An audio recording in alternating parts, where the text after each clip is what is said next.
రైతులు ఏమన్నా కానీ రాజకీయాలే ముఖ్యమన్నట్టు ఈ ప్రభుత్వం పనిచేస్తుంది. నా రైతుల గురించి ఆలోచన లేదు, నా మహిళల గురించి ఆలోచన లేదు, నా చదువుకున్న యువకుల గురించి ఆలోచన లేదు, కానీ గురుకులాల్లో చదువుతున్న పిల్లలు చచ్చిపోతుంటే ఆలోచన లేదు, దేని మీద లేదు. పిట్టల్లాగా రాలిపోతున్న గురుకులాల పిల్లలు ఎవరుంటారు అక్కడ?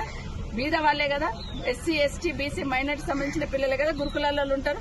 వాళ్ళు విషాహారం తిని చనిపోతుందంటే కనీసం స్పందన ఉండదు ప్రభుత్వానికి. ఇట్లా ఉంది, ఇట్లా చేసినాం, ఇట్లా మీద యాక్షన్ తీసుకున్నామని ఆలోచన లేదు. రైతులు చనిపోతున్నారంటే అయ్యా మీరు ధైర్యంగా ఉండండి అని చెప్పే ఆలోచన ఈ ప్రభుత్వానికి లేదు, బాధ్యత లేదు.